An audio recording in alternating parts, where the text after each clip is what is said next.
Welcome to Camp Confidential, Beyond the Bars. I'm Katrina McLaren, and with my co-host Cheryl Womack, author, entrepreneur and philanthropist, we tell it like it is. In Season 1, we take you inside the walls of a women's federal prison camp. From pre-sentencing to navigating daily life behind bars, we offer practical advice, survival strategies and insights that no one tells you before you go in. No sugarcoating, no cliches. This podcast is for information and entertainment purposes only. Be sure to do your own research and consult a professional. Today's episode, Ready or Not, is based off the book How to Go to Camp, Surviving in a Women's Federal Prison by Cheryl Womack, available now on Amazon. I can only imagine how hard it must be for an inmate knowing that your time is coming to an end in prison, but you're anxiously waiting for your release date. Cheryl, can you walk us through that process of how you found out that you were about to leave camp? Well, I think the thing I want to tell you is that I was worried about going very much to where the halfway house was going to be, scared to death. So getting a release date was like good and bad news for me. And then I was learning while I was in there something about you have a certain amount of time. Once they gave me a release date, they give me this release date and it gets me out like October 3rd.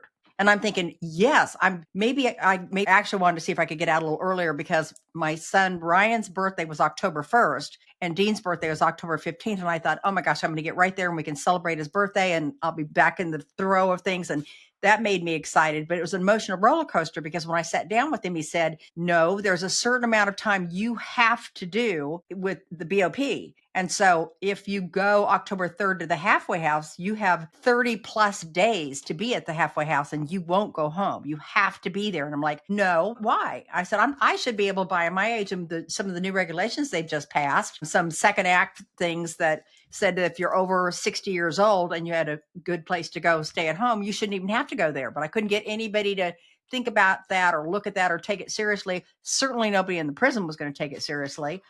And I kept talking to my husband about it and he kept saying, well, I don't know. I mean, I finally just screamed at him and scared him to death and said, you get over to that halfway house and figure out what's going on. And I don't want to be there. I'm being told it's a party city, that they do drugs, that it's way more men than women. I said, everything about that scares me. Here I am, a town driver, driving all over Illinois and Missouri, in charge of prisoners, taking them everywhere with some amount of responsibility and some amount of control over my life. And suddenly I'm going to go into this halfway house for 30 days? No. So then I went to the warden and the case manager and I asked if I could, I asked if I could stay. I said, I'm willing to stay and be a town driver for 30 more days. And I would like to have my time adjusted to go to the halfway house. And go, well, you can just stay here till the end of your time, which would be like December something. I don't know where this date came from. They were mean and it horrified me. And I was in tears and very upset, and so I'm struggling with, I've got a routine. I know what's expected, what's not expected. I feel safe. I now have to figure out how to go to someplace I don't feel safe at all. I don't know anything about it.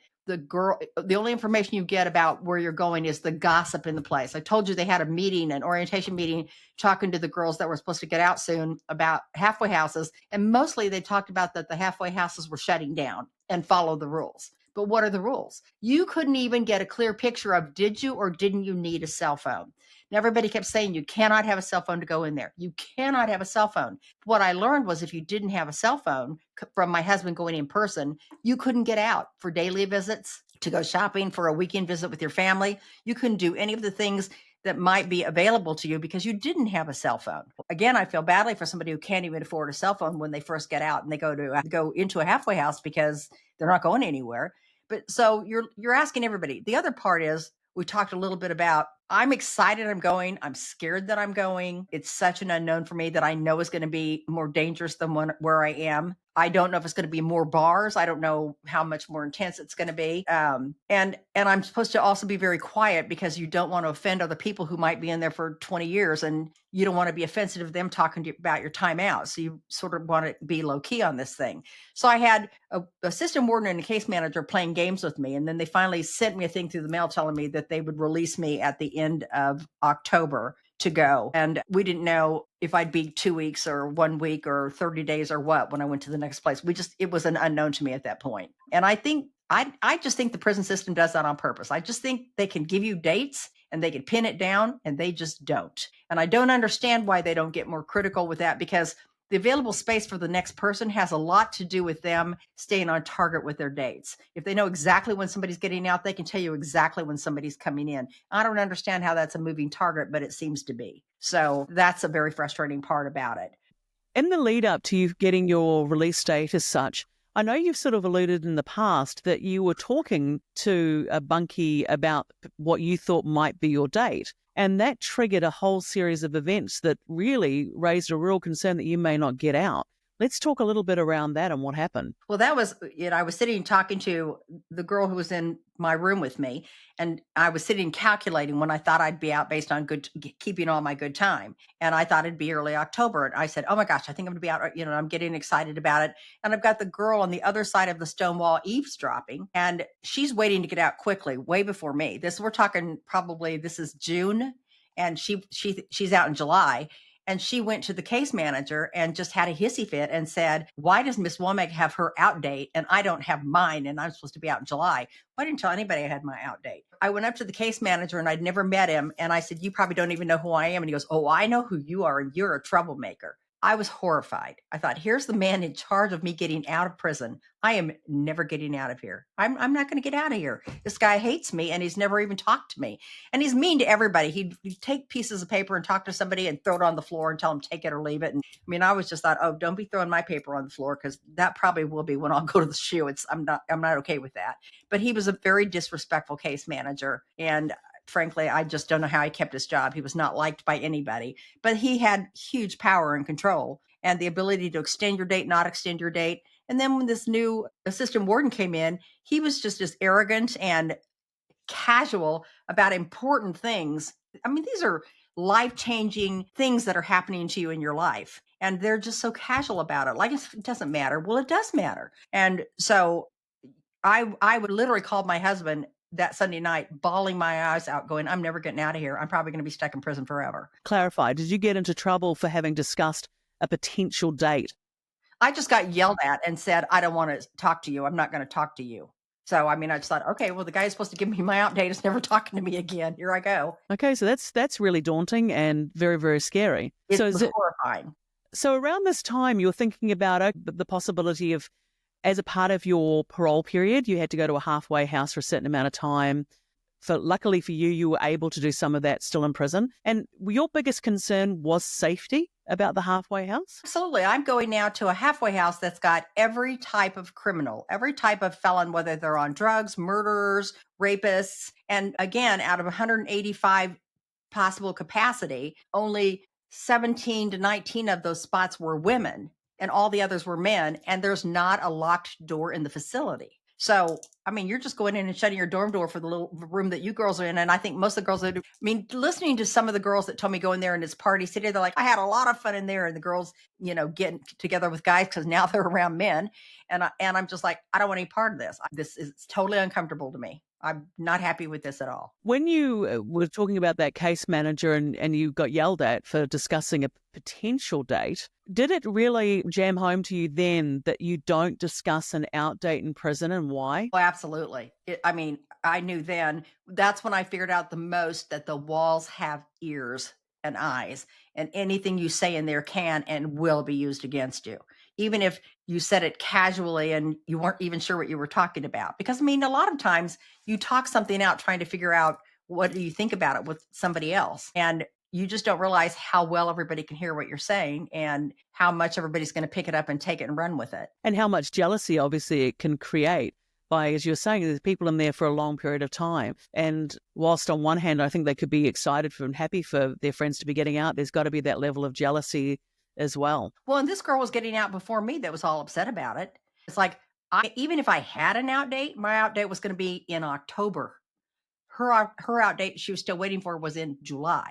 So this is this is May or June. I mean, I do understand. You get very emotional about it. And she kept thinking they were going to give her a date. They were going to give her a date. And they just take forever to give you your dates. There's no rush on their part. And, I just don't think they realize what an important piece that is for the I mean, it's a management of your life. It's a piece that you're here and how do I get out and what's that transition to? And if it's far away, am I taking a bus? Can somebody pick me up? There's a lot of parts to getting out than just I have a date and I'm getting out. I would have thought getting a date, though, would also be a really good incentive for a prisoner to stay on track, to keep control of their behaviour and that lead up to that date, because they could still jeopardise that. So I would have thought it would be a really good incentive for people to know that they had a light at the end of the tunnel as such. But in saying that, how did you find out your date? When I was figuring out I was almost due out, then they pulled me in and they said, you can get out about October 3rd. And so I started having conversations with them about how long will I be there? And they could almost not be bothered, but they said, well, you have a certain amount of time you have to be at the BOP,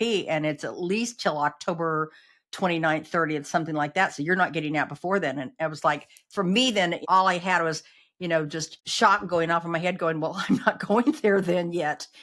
I'm safe here. I like what I'm doing here. I'll just stay here longer. And just by the fact that I took the initiative to say, I'll stay here, and came back to them with that proposal, just irritated the crap out of them. And they really just wanted, really the warden just basically said, we'll get back to you. We'll let you know if you can do that or not. And I just had to sit around and wait for probably a week for him to come back to me in writing or through an email on the system and tell me, okay, you're getting out on October 30th. So just to clarify, you've got to do that time through the BOP. So does that matter whether it's in the prison or the halfway house? So the halfway house is owned and operated by the BOP? It is still part of it, which is why I think more than not you go to a BOP, because they're still earning income as the Bureau of Prisons to give you time in there, even though they've got new legislation that should allow you to bypass it for older people or people with disabilities and things like that. It just doesn't happen. And I think it doesn't happen again because even if you get in there for a few days, they can get a month's income out of you. So, in a podcast with Dean, he alluded that he thought it was just about money to get you into that halfway house. And from what you're saying, it sounds like that could be correct. Because in some totally ways, about money. It's totally about money. It is. There's no reason to put you in a halfway house for so many reasons. There's a lot of things you see out on podcasts and things now where they're honestly talking about there's no reason for a halfway house. They ought to be putting people in home confinement unless they don't have somewhere to live. Again, one of the girls, who was a friend in Iowa, got put in a halfway house that was all the way across the state of Iowa from her home. Could she have gone to her home and maybe gotten a job closer to her home and stuff? I don't know. But because they had to put her in a halfway house, she had to find a place to live in a foreign place. She didn't have any family support. You jump through a lot more hoops because you have to go somewhere that has a halfway house. So it dictates where you're going to end up for a period of time. And for some people who, like in RDAP, have worked their way off to get maybe 6 months off their time, then that's 6 months that they're going to do at a halfway house that, again, could be halfway across the state from your home. And we're talking about people going maybe released straight to home. I think it would depend on the level of your conviction.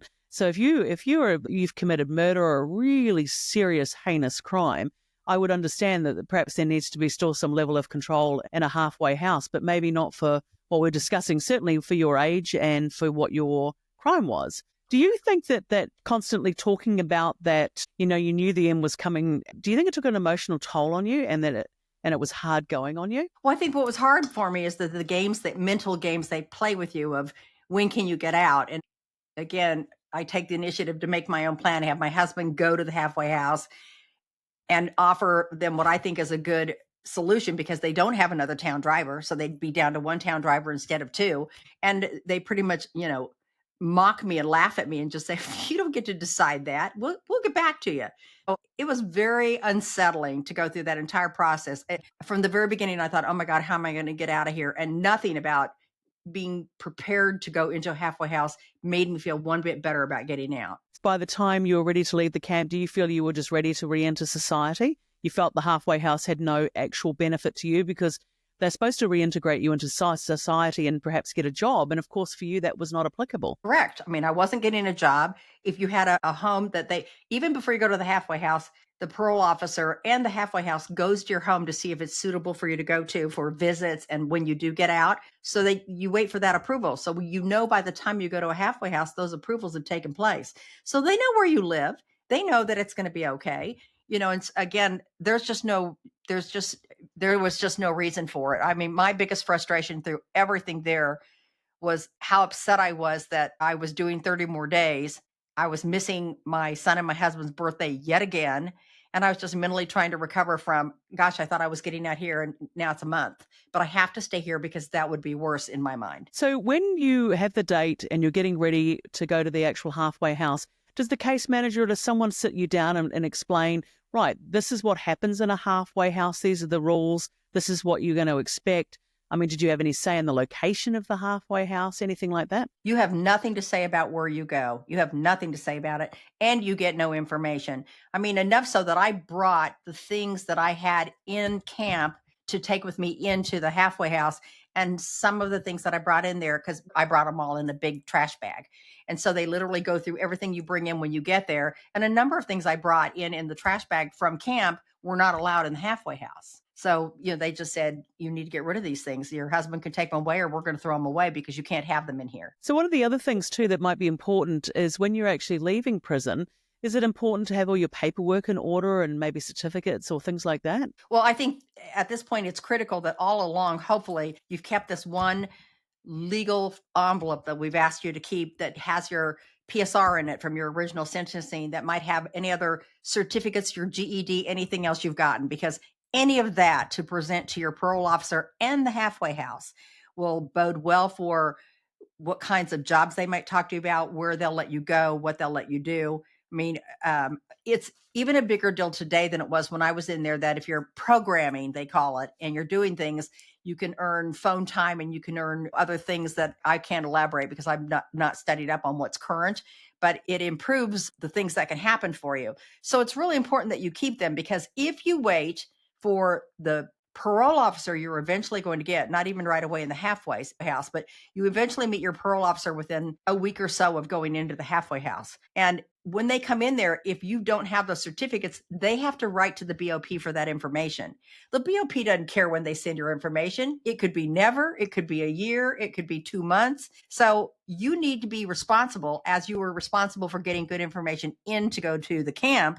You need to be responsible for bringing out good information into the next part of your process, because you're not done. Cheryl, I read in the book, How to Go to Camp, you talk about also it's important for people that are about to get out of camp to look if they've got any other charges out there in the wind and try and have them consolidated before they leave. Do you want to explain the importance of that? You do not know how many times I would see a girl come busting through the alley in tears and just so upset. Nobody could console her, only to find out that instead of being picked up by her family, then a marshal was going to pick her up because she had a state crime, or she had a city crime, or a local crime that had been filed at the same time as her federal crime. And instead of working with her attorney and making sure that attorney went to each person and said, let's get them all served as the same time served so your slate is clean, you haven't now. And now you've got to go wait. You've got to go sit in that local jail, and you got to wait to get in front of the judge and see if he calls it time served when you get up in front of him. So you're not going home.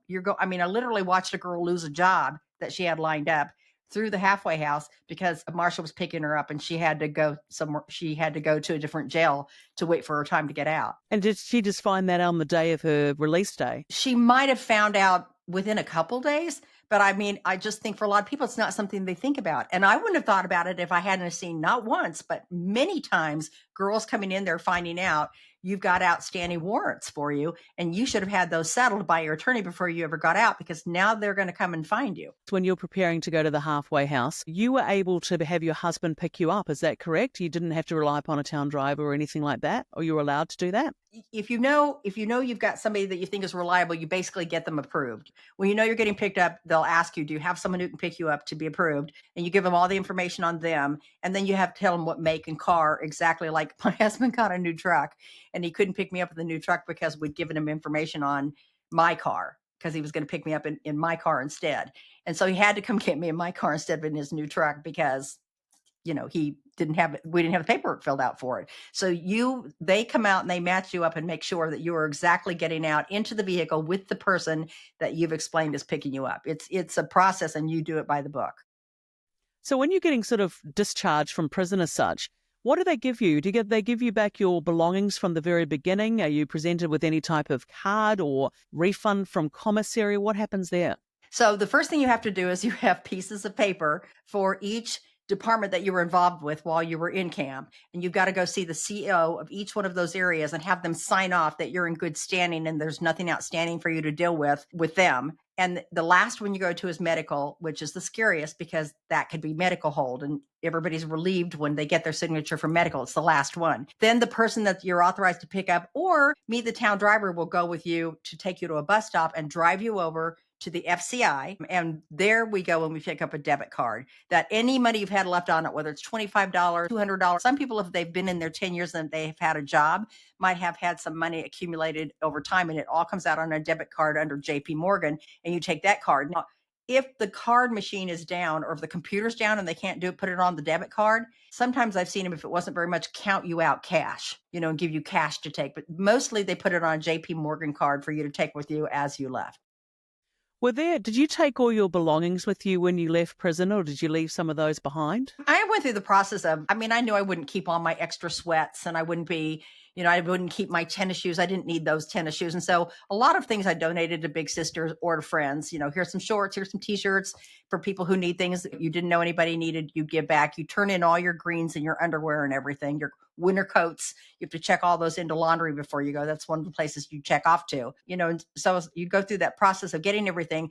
You now think you've got everything that's just left in your compartment that you're going to load and take with you: your plastic cups, your bowls, your makeup, your medicine, all the different things that you've used over time while you've lived there. Then you might find out when you get there, you can't have all those things. It's just a different set of rules for what you can have. So there was pretty much your sort of packing up what was your room.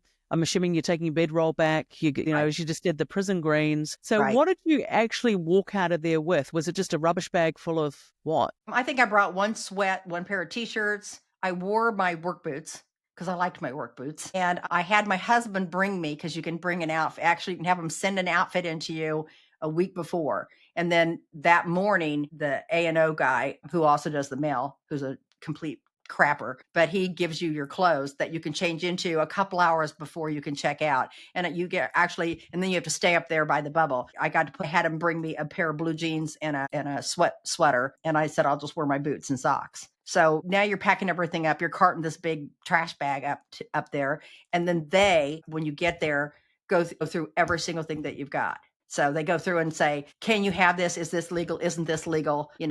Everything you've got, including your paperwork. And then when they've decided everything's fine, then you sit on the bench and you wait until, even if your person's sitting outside in the car, you sit there until they release you. And you might sit there an hour. It just depends upon the kind of mood they're in that day. Did you find that you learned patience while you were in prison? I was supposed to. You stand in a lot of lines all the time. And I think I started learning patience on the way through this whole process because nothing was going fast. But yeah, you're certainly going to learn to be more patient because you're not in control of your life. You're just not. And you have to come to terms with that. And you find your own ways to tell yourself you're working within your own system of what makes you feel okay, but you're within their parameters. And that's all there is to it. Did you find that you had mixed emotions the day that you left? Because on one hand, you knew your husband was waiting for you outside to drive you to the halfway house. Yet on the other, you were leaving behind some genuine friendships that you'd made. How did they feel about that? My husband was in the military, and you always hear military men who did serve time over in a location, especially life-threatening time or just a long time. Maybe they were in Germany, but they were there for a year or two. How bonded they become ever after in their life. And I sort of could see it, but I didn't really get it. You're in a dangerous situation where you don't feel safe, and it's a long time, and you bond with these people. And a lot of them, I worried about and took care of, and some of them took care of me, and, they became like family. And, I bawled my eyes out on my way out to the car. I just cried and cried and cried. It won't surprise anybody. But I bawled my eyes out, sad, worrying about the girls I'm leaving behind because I know somebody else isn't going to look out for them the way I was. I know there won't be entrepreneurism classes right away. I know the GED classes won't be the same. I know they won't be as helpful on the town driver rides. You feel like you're abandoning your friends, and you're not going to talk to them because you're on paper for 12 months. And so there's no communication with anybody who's on paper or in prison. So it's not like you can get on the email system and say, how are you doing? You can't. So you're just cut off and it stops right there. That was very hard. And then worse, my husband puts me in the car, and the first thing he does, because he does all these phone calls afterwards, is he gets on the phone for FaceTime and is getting ready on Facebook to post, I've got Cheryl out, and he's going, Cheryl, say hi. Well, I'm blubbering, and I don't want to see them the minute I'm coming out. I'm mortified. That was something at that point in time you were still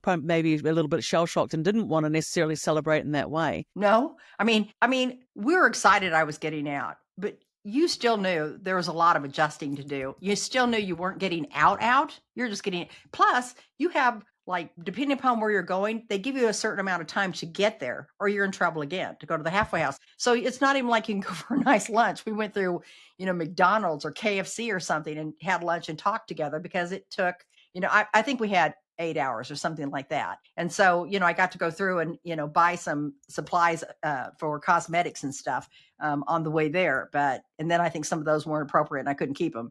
But there's still a lot on your mind. What's the place going to be like? Remember, I didn't feel safe about it.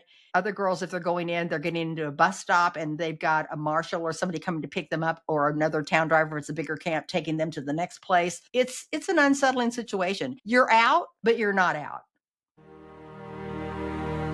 Thank you for listening to How to Go to Camp with Katrina McLaren and Cheryl Womack.